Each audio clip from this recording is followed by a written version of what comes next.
Yeah, we're here today to officially announce a new agreement and partnership between the JackJumpers and the Hobart Chargers. So obviously Jared Weeks is a really important piece of our coaching staff. He'll be the link between the two clubs moving forward, and we're really excited about the future. So just the Chargers or the other NBL one sides as well? They've got as well. So we'll have separate agreements with each of the NBL 1 teams across Tasmania, but for this circumstance down south with the Chargers, we've got Jared Weeks as an official kind of link between the two clubs. Has it something that sort of happened informally? What will making it official mean? I think it's really trying to strengthen the basketball down south here in particular, and it really align the clubs together to help the Chargers, I suppose, start to play a little bit more like the JackJumpers. And we're looking at, this is phase one for 2024 NBL 1 season, and looking to build on that in the future as well. Anthony Stewart's talked before about changing the Chargers' mindset a little bit, putting less emphasis on winning flags, more emphasis on developing players. So have you seen that already from the Chargers a little bit? Yeah, that's been the discussion. There's a real focus on development, and obviously, Weeksy's going to be a big part of that as well. He's got a real passion for developing younger players, so that's definitely part of the agreement. How important is the partnership made, I guess, to bring together the two biggest clubs down south in terms of NBL 1? Yeah, we see it as really vital for us as a club for looking at opportunities for players coming through the system here as well, and so we can identify them earlier and help to continue development in the off-season as well. So Jacob Richards making his debut on the weekend is the key, I guess, to trying to find the next Jacob Richards in this Chargers program to bring through the JackJumpers. That's Sorry, exactly Darren, you look at me. Sorry.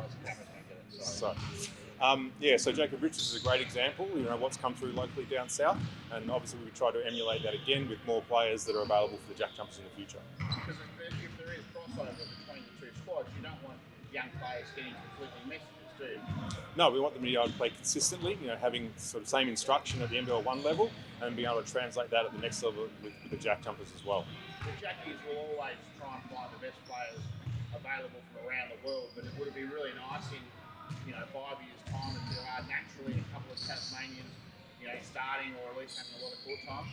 Yeah, well, that's the plan, and we've got to start looking at younger players coming through and how do we help them in the NBL 1 competition, and the Hobart Chargers is an obvious place for them to come through. We can keep a really close eye on them, help the development and transition into NBL. Have you got a clear picture in your head of what your role will be? Yeah, absolutely, helping out. Obviously, being a key link between the two clubs is something I'm, proud to be, and very excited to be on board. I guess with the popularity of basketball at the moment, we know how popular it is at junior level, can't get enough courts. How will you, scour the state looking for that talent, and then talk to the Chargers, talk to the Jackies about who's around? Is that sort of part of the plan as well? Yeah, absolutely. Like we said, just strengthening that pathway, giving guidelines for players, especially for this program down in the south. That clear pathway in the junior clubs, into the club system, into the Chargers, and then hopefully one day into the JackJumpers as well. To step into, another role maybe in your journey on the foot? Yeah, absolutely. Obviously, another role for me to try and continue to develop in my early career as a coach, and I think this is a good step forward. Same thing I asked Darren, how important is it to have continuity, so if a young player is learning certain things to the Chargers, if they were to train with you guys, it's not a contradictory thing. Yeah, absolutely. I think it's great. Obviously, we have similar concepts and systems, and guys can come in and out of practice. Kind of increases our ability to have training players and development players, and again, it's all about strengthening that pathway. If we can have a good relationship between the two clubs, I think it's only going to strengthen basketball in Tasmania. Am I right in saying that a young player doesn't necessarily have to dominate in the younger league for you to potentially see something in them that might fit in really well in the JackJumper setup? Do you know what I mean? Like, if they can play a specific type of role, you might see potential that might not be as obvious as just scores and stats and things like that. Yeah, absolutely. Like we said, we're just continuing to strengthen that pathway. Like you say, there's many different role players, many different roles to be had in the NBL and in the NBL 1 as well. So we're going to be looking at all pathways and all the kids coming through. Very excited to get this going, and excited to see where it's going to go. What's your ethos when it comes to a young guy who might be really, or young girl as well, who might be really good at multiple sports? Would you encourage them to keep playing 2 or 3 sports up until a certain age, or how do you strike that balance? Because there are a lot of kids out there who have a difficult decision Do I pursue basketball? Do I pursue footy, cricket, that sort of thing? Yeah, absolutely. Personally, I think the more sports, the better. There's a lot of transferable skills between a lot of sports. Something I did as a kid, I was playing footy, I was playing cricket all the way up to 19. So very excited to see these young kids, and obviously, if we can strengthen this pathway for the children, it's going to be great for our club, and very excited to see that happen.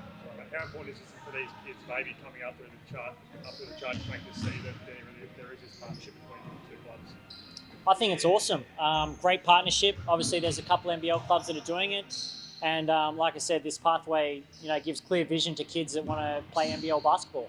Hopefully, in the future down the track, there may be a women's team. I'm not too sure, but giving that clear pathway and giving a chance for the Tasmanian kids all through the state to, reach high and have a goal of being in the JackJumpers one day. And I think this can help out. Proof early there with Jacob that if you put in the work at charges level and you show up, that you're going to get an opportunity with the Jackers if you're good enough. Absolutely. Like I said, it's all about that pathway. I know we keep hitting on it, but I think clear messaging and a clear vision for kids is something that they can hold on to and something they can strive to do for sure. From a Jackie's perspective, big game this week, but 2 games to go, and the other boys must be really looking to finish the season off well. Yeah, absolutely. Everyone says it every week. Every game is huge. It's harped on every single week on every single media outlet that how tight the league is. We've been saying that for the last 5 years, it feels like. So another tough one coming up this weekend, and we're excited to go get out on the floor. Doing 2 in a row must really give the boys some confidence that continuity's back within the system. Yeah, absolutely. We're playing some great basketball right now. We've had some good flow of these last 2 games, and we're going to look to continue that on the weekend. You've been closely involved in the previous 2 seasons. Would you agree that you probably have more strings to your bow in season 3, just given the amount of different players who have seemingly had a really profound impact on games? Oh, absolutely. I think we're probably the most talented team in JackJumpers history. I know it's only a short history, but definitely up there. And I think winning these last 2 games that we've won in a row, and hopefully we can continue that this weekend and get us on a nice little run going into the playoffs. And with Magne obviously back firing and Marcus Lee, do you feel like maybe a team that's a bit more chiseled for the playoffs when you come up against other really big bodies? Yeah, I mean those guys are our dynamic duo, right? They sub in for each other and they provide a big spark for us. Obviously they're both big role targets, but very different body types, and they each have their own strengths, which can be tough for other teams to compete with. You got something like 40 odd points off the bench on Sunday too. Was that one of the more pleasing aspects of the win that everyone should finish with? Yeah, absolutely. I think that's what makes our team very tough. When we got 40 points off the bench and then everyone's only focused on the starters. It's great credit to our group and how deep we are as a team. And same thing with Magne coming off the bench. I think we have that in multiple positions. So exciting to see what's going to come out on Saturday. Back on the Chargers partnership, tell us what you saw in Richo, what work he's done to be able to make that transition and finally step on the floor on the weekend. Yeah, absolutely. I mean, Richo, I'm not sure if everyone knows, but Richo's been a training player with the JackJumpers for the last 2 years, and it's obviously shown in his NBL 1 stats. If you go back and have a look at his progress and his growth as a player, and not only on the court, but his body type and his nutrition and all those little things that come in about being a basketball pro. And he was lucky enough to get his chance on the weekend. It was great that he was able to get out there. I was jumping up and down with the rest of the bench. Everyone thought that 3 was going to go down, and spoke to him after the game. He said it felt good. So that's a great start. And hopefully we can continue that partnership with Richo, and he can have another really, really good NBL 1 season for the Chargers. So you'll obviously have a presence at the Chargers game. We've seen Scott Roth go to Chargers games. Will the Jackies sort of just generally be more visible when it comes to the Chargers setup? Yeah, I think a lot of the guys who are in town often go down just to support the Chargers anyway. I don't think it's anything in particular or anything put in place specifically or guys being told. They just love basketball in the state and they want to show their support for the Chargers. Brent, this must be a thrill for your club, given that the way the community's embraced the JackJumpers. Having a more formal partnership must only be a good thing. Oh, it's a fantastic development for both clubs, but especially for the Chargers. We've had a slow burn with the JackJumpers over the years, with JackJumper players playing for the club, and also other agreements, non-binding agreements with the club. But to have this formal MOU is going to really help set the path and the pathways for our young players moving forward into potential NBL or WNBL, if and when that comes to the state. The Chargers obviously have a great reputation yourselves, but just the buzz of the JackJumpers naturally make the club that little bit more appealing to talented young sports people? Yeah, naturally, everyone's aware of the Jack Jumpers and the buzz that's around any Jack Jumpers game. You've only got to go to the My State and get the atmosphere. So naturally that rubs off. So all the young players who are playing in club, working their way up, they're now seeing that true pathway. They can play club, up into state, up into NBL1, with the possibility of them moving into their own state NBL team. So it's fantastic news. And people like Jacob Richard makes it real, doesn't it? Yeah, not just Jacob Richards. You've got to remember, Weeks is a Charger.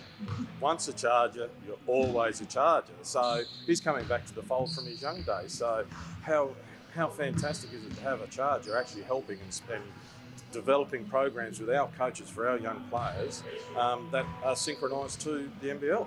It's been incredibly proud to see Richo take the floor on Sunday, mate. Oh, it's fantastic. I think I was at home watching it. I was with everyone else when he took up that big shot for the three, jumping up and down, and it just would have been the icing on the cake for that to drop for him. But it was, either way, it was fantastic to see him hit the court.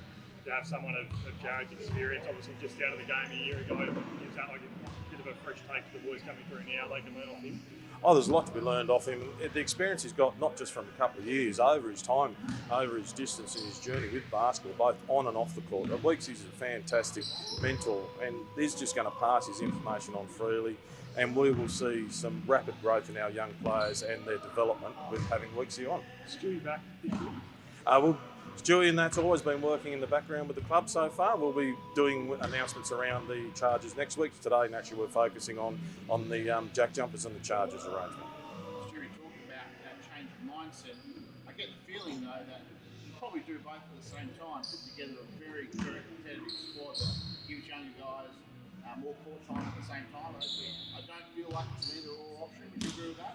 That's neither or. You have to develop. That is our core mantra, is to develop young players through NBL1 to a pathway to NBL. Now, naturally, the Chargers have a men's and women's program, so everything we say, we're developing both young men and young women and giving them a pathway through to the highest league that they can get to. In Tasmania, it's NBL, but the young girls have got possibility of going over to the mainland and playing WNBL. We don't want to take anything away from what our girls are offering, and Weeksy is going to be mentoring the girls as well as the guys. So it's a full closed loop circle for us with Weeksy coming in. And given the importance of the women's program, quietly asking when the Jack Jumpers women's team might be possible? I'm never quietly asking. I'm always throwing the question out there to the sports ministers and anyone who will listen to me.